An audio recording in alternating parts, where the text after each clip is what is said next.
잘 가라 슬리퍼들.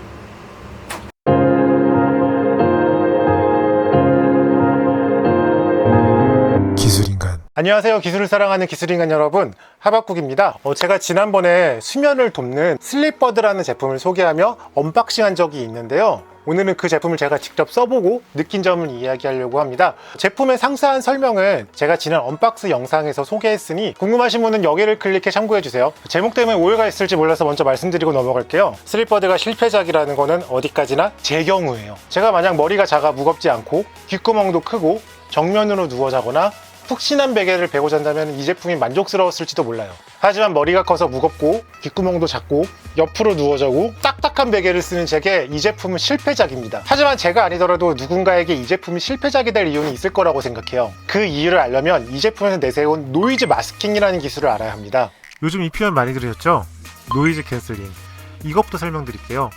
단순하게 이야기하면 소리는 진동에서 시작돼요. 진동을 시각적으로 표현한 게 바로 파형입니다. 파형은 진폭, 주기, 주파수, 위상, 파장 같은 측정 단위를 갖고 있는데요. 가운데 선을 중심으로 파형의 높이는 소리의 크기를, 길이는 시간을 표현합니다. 보통 우리가 듣는 소리는 이 파형이 2개 이상 상호작용을 해 들리게 됩니다. 이때 같은 위상의 파동은 서로를 강화하고 반대 위상의 파동은 서로를 상쇄합니다. 노이즈 캔슬링은 상쇄를 이용한 기술이에요. 우리에게 들리는 소리를 기기 외부의 마이크가 듣고 상쇄되는 파동을 보내는 거죠. 슬립버드에서 사용하는 기술은 노이즈 마스킹이에요. 원리는 간단해요. 물리적인 방법으로 외부의 소음을 다른 소음으로 막는 거죠.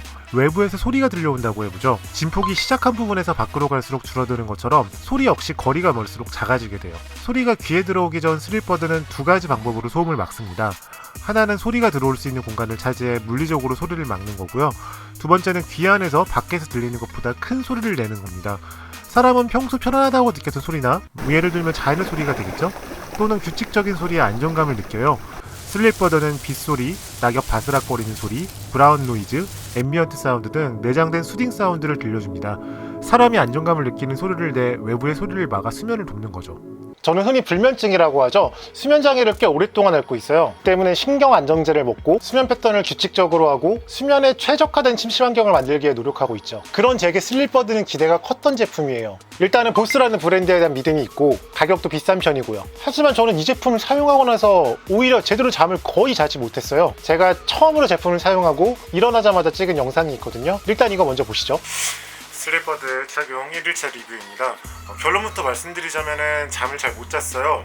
미디움 이어팁을 끼고 잤거든요. 근데 자는데 중간에 슬립버드 한쪽이 빠졌어요. 그걸 느끼고서 슬립버드를 다시 끼려고 하니까 귀가 너무 아프더라고요. 그 상태에서 겨우 끼우고 잠이 들었는데 그 마스킹 사운드는 볼륨을 좀 작게 한 편이었는데 알람도 역시 작게 했고요. 아침에 알람 소리를 듣지 못했어요. 알람 소리를 듣지 못했다면은 그만큼 숙면을 취했다는 얘기가 될 수도 있는 걸지 모르겠는데 저는 아직까지는 좀 불만족스럽고요. 이건 제가 슬립버드를 사용한 기간 동안의 수면 패턴입니다.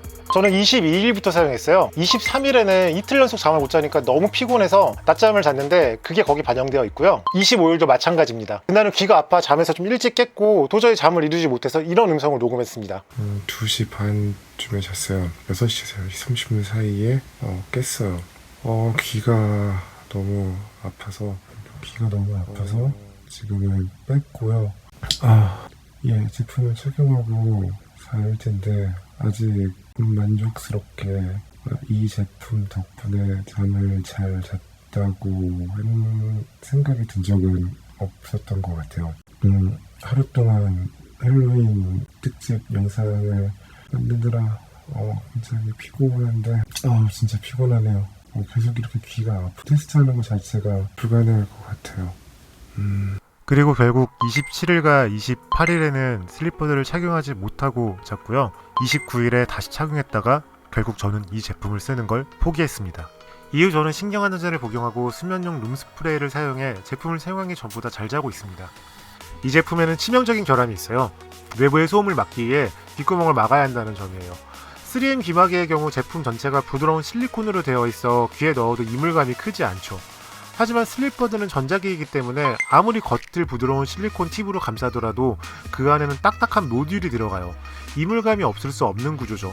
많은 분이 슬립버드에 기대하시는 것 중 하나가 그 외부에 있는 소음을 차단하는 걸 거예요. 이 제품이 노이즈 캔슬링이 아니라 노이즈 마스킹이다 보니까 외부의 소음을 막기 위해서는 내부의 소리 역시 크게 해야 돼요. 그 앱에서 소리를 컨트롤하는 부분을 보면은 중간에 기준선이 있어요. 기준선을 넘기면은 확실히 외부 소음을 차단할 만큼 소리가 커요. 소리를 키워야지만 외부 소음을 차단할 수 있다는 얘기죠. 이 기준선 아래로는 외부 소음 차단이 별로 되지 않아요. 이 소리가 아무리 안정감을 주는 소리라고 하더라도 귀 옆에서 자는 내내 큰 소리가 들리는데 이게 귀에 무리를 안 줄까요? 귀는 소모품이에요. 한번 청력이 떨어지면은 절대 회복되지 않아요. 현대인의 고질병 중 하나가 바로 소음성 난청이죠. 이어폰의 사용이 늘어나면서 그 환자의 수도 늘어나고 있어요. 과연 슬립버드는 여기서 괜찮은 제품일까요? 그 외에도 불편한 점이 많아요. 이게 아무래도 귀에 끼우는 제품이다 보니까 뭐 엎치락 뒤치락 하면서 자는 도중에 제품이 빠지는 경우도 있고요. 충전하는 부분도 자력이 세지가 않거든요. 중간에 슬립버드 한쪽이 제대로 충전이 안 돼 쓰지 못한 적도 있고요. 볼륨 조절은 무조건 스마트폰에 있는 앱을 통해서만 할 수 있어요. 중간에 소리가 너무 큰 것 같아가지고 스마트폰을 켰다가